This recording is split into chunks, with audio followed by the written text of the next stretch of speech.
Hola, otra vez aquí, qué bueno, me da mucho gusto. Espero que te encuentres muy bien.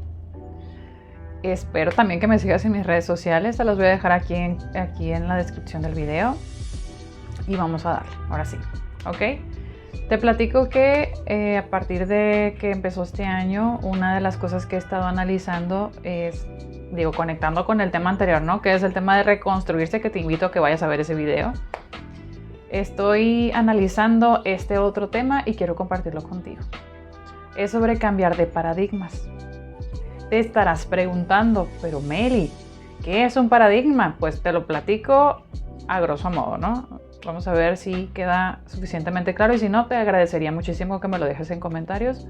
Básicamente un paradigma, mejor dicho, es un conjunto de conceptos y valores, pueden ser técnicas incluso, procedimientos, conceptos, formas de entender para resolver ciertas problemáticas, pero este concepto nace de lo que tiene que ver con la ciencia. En la ciencia hay diferentes teorías, diferentes hipótesis para resolver problemáticas, hay diferentes estrategias para resolverlas, y eso va precisamente enfocado en el tema de la investigación y todo lo que conlleva esto de la cuestión científica, ¿no? Pero si lo podemos trasladar a la realidad, a lo que vendría a ser la vida cotidiana y a lo que significa ser humano, valga la expresión, un paradigma pudiera ser un conjunto de creencias y un conjunto de aprendizajes que tú o yo o cualquier persona obtuvo a lo largo de su vida, principalmente pues desde que estaba pequeño, cosas que fue aprendiendo en el núcleo familiar y quedaron tan grabadas y tan dentro de sí mismos que considera necesario aplicarlas, ¿no? O a lo mejor ni siquiera lo analiza, pero lo lleva a la práctica de manera inconsciente.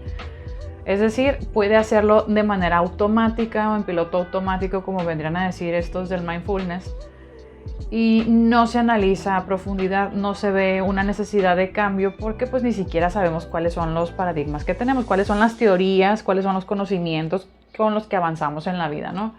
Cuáles son las perspectivas que tenemos hacia ciertas problemáticas, hacia ciertas situaciones, hacia los problemas que van surgiendo, hacia las interacciones que estamos teniendo con otras personas y todo lo que tenga que ver con avanzar y desarrollarse, ¿no? Básicamente. Bueno, entonces, a la hora de querer analizar todos estos conocimientos que estuvimos construyendo a lo largo de nuestra infancia principalmente, y nos damos cuenta que hay ciertas palabras, ciertos comentarios, ciertas frases, expresiones muy típicas que se dieron en el núcleo familiar que desde nuestra perspectiva eran completamente normal y es algo que también aplicaba a nosotros, pues no lo cuestionamos, no lo analizamos como tal. Entonces, como no lo analizamos, se puede decir que en realidad lo aceptamos. No es como que firmaste un papel, tú de repente, un contrato donde decía, acepto que, como te decía en el video anterior, ¿no? De referente al dinero, acepto que nunca voy a saber ahorrar porque mis papás nunca supieron ahorrar. Acepto que siempre voy a tener deudas porque mis papás toda la vida han tenido deudas.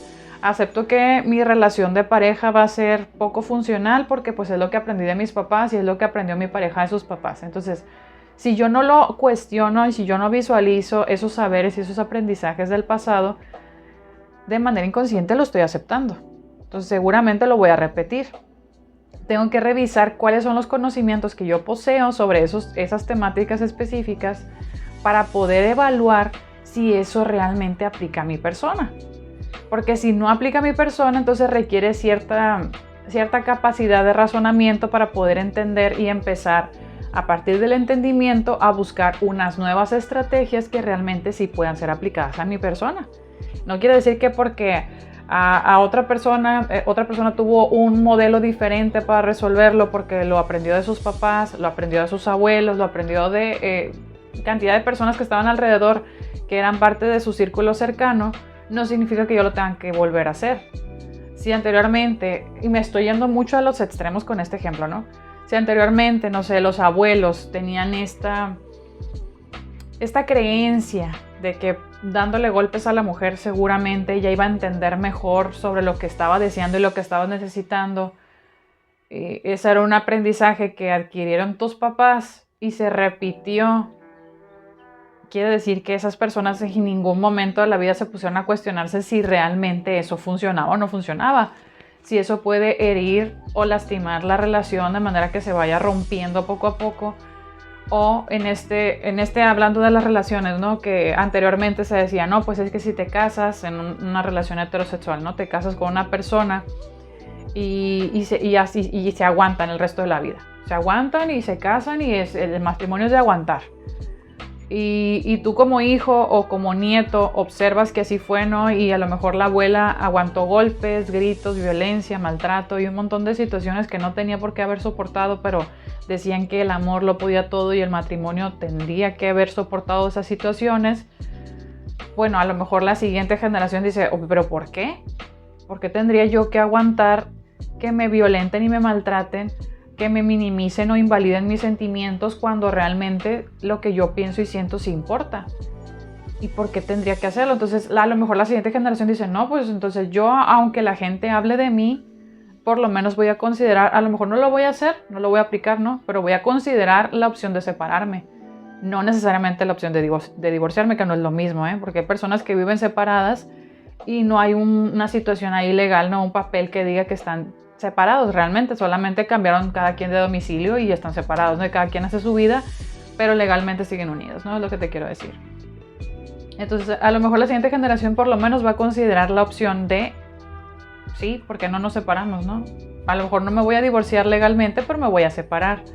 Y puede que la siguiente generación que analice lo mismo, ¿no? Que esté observando situaciones que no le parecen adecuadas para sí mismas, que no son sanas, que no son saludables, que hacen que la salud emocional vaya en detrimento en lugar de ir funcionando de la manera que debe de ser, que es la correcta, donde se respetan los intereses y las garantías individuales de cada quien.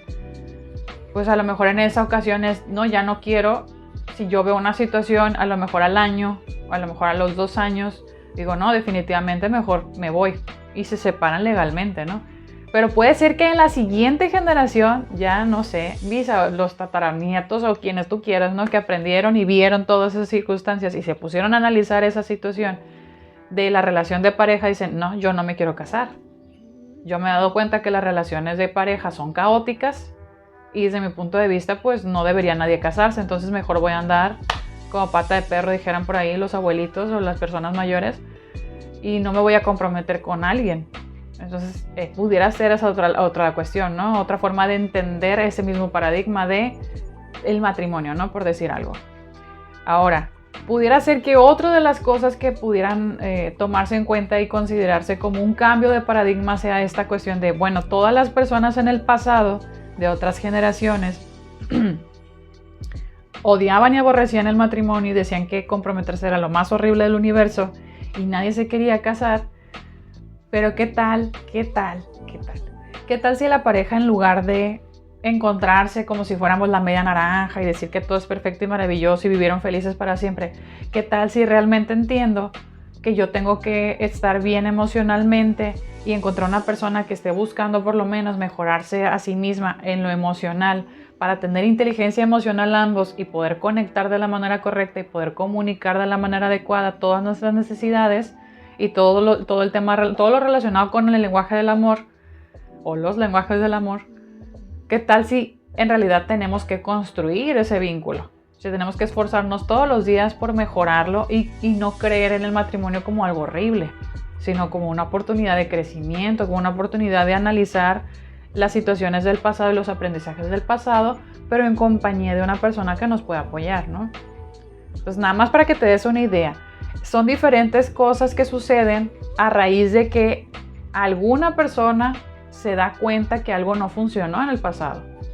Pero si hay un paradigma, una cantidad de ideas, de conocimientos, de aprendizajes, de valores y de todo lo que tú quieras, ¿no? Y no se analiza, o por lo menos la siguiente generación, ¿no? Los hijos no aprendieron de los papás y vuelven a hacer lo mismo completamente y siguen haciendo las mismas cosas que los papás, batallando con el dinero, discutiendo con los hijos, no se saben comunicar entre ellos y siempre han tenido problemas de toda índole posible y se pelean por puras tonterías realmente. Y no hay cosas que los unan de verdad, sino nada más la rutina y el compromiso y lo que va a decir la sociedad y todo eso. Y los hijos aprenden que eso es lo que hay que hacer. seguramente no van a tomar la decisión a pesar de que se sientan incómodos. Les va a tomar muchísimo tiempo tomar la decisión si es que la llegan a tomar, o definitivamente se van a resignar y decir, no, pues es que no puedo encontrar a nadie mejor y por eso no me voy a separar. ¿Sí me explico? Creo que ya hundé muchísimo en esto, pero el punto es que hay que evaluar las creencias, hay que evaluar qué es lo que yo he aprendido en el pasado, qué es lo que yo he entendido sobre el concepto de amor, por ejemplo, con este ejemplo que te estaba diciendo, qué es lo que yo entiendo sobre ser feliz, sobre lo que implica para mí la honestidad, el compromiso, la responsabilidad afectiva, qué es lo que implica para mí el concepto de amistad, qué es lo que implica para mí el concepto de ser adulto, qué es lo que implica para mí el concepto de ser honesto y responsable con mis ideas, con mis pensamientos, el ser coherente al momento de hablar. Entonces tengo que analizar eso para saber dónde estoy parado y hacia dónde tengo que caminar, si algo tengo que cambiar en mí. No significa que yo le deba algo a alguien o yo vaya a cambiar porque otra persona quiera que yo cambie. Significa que yo me estoy dando cuenta que hay ciertos aspectos de mi vida que quiero cambiar, y muchas de esas cosas que quiero cambiar no va a poder ser posible hasta que yo no empiece a pensar diferente. Tengo que empezar a cambiar mis creencias, a cambiar lo que yo entiendo como bueno o malo, lo que yo considero que es adecuado para mí y lo que no es adecuado para mí. Pero no lo voy a poder saber hasta que yo me siente 5 minutos, o en un video de TikTok me salió hace unos meses, que me voy a acostar en mi cama a ver el techo de mi habitación por 1 hora sin escuchar música ni nada para poder saber qué estoy pensando y cómo estoy reaccionando ante las circunstancias que van ocurriendo en mi vida. A veces creemos que por una situación muy, muy básica, no sé, me exalté con mi mamá y le dije que la odio, ¿no? Y yo puedo decir, no, pues es que estaba hormonal. Ok, estoy hormonal. ¿Estáis segura de que nada más es eso? O puede que esté pasando cosas más profundas que ni siquiera me dé cuenta. Puede ser que el día que se me cayó el café de repente y me manché la ropa en la oficina, yo me ponga a llorar de repente. Y para una persona que me está viendo de lejos, pues está loca porque está llorando, ¿no? Puede ser que aunque esté llorando, pues, alguien dice, no, pues es que está en sus días, ¿no? Como lo mencionaba hace un momento. Y no, hay situaciones que se van acumulando y cosas que yo aprendí en el pasado que a lo mejor ni siquiera sé de dónde vienen, pero eso afecta la forma en la que yo me relaciono con el mundo. Entonces tengo que analizar si eso funciona o si realmente no funciona para mí. Tengo que revisar de dónde vienen para poder entender hacia dónde voy. Si yo tengo entendido cuál es el origen de mi comportamiento en la mayoría de mis conductas en general, hay muchas posibilidades de que empiece a revisar, ya sabiendo esto, cuáles son las mejores estrategias o qué necesito hacer para poder sentirme mejor conmigo mismo, aunque suene a trabalenguas. ¿Ok? Espero que esto te sirva muchísimo. Te mando un abrazo donde quiera que estés. Y no te olvides de seguirme en mis redes sociales, me ayudarías un montón. Me puedes dejar algún comentario referente a este tema, si es que te pareció complejo o no, si quieres que ahonde un poquito más. Me gustaría muchísimo saberlo. Te mando un abrazo, cuídate mucho. Recuerda que yo soy Meli.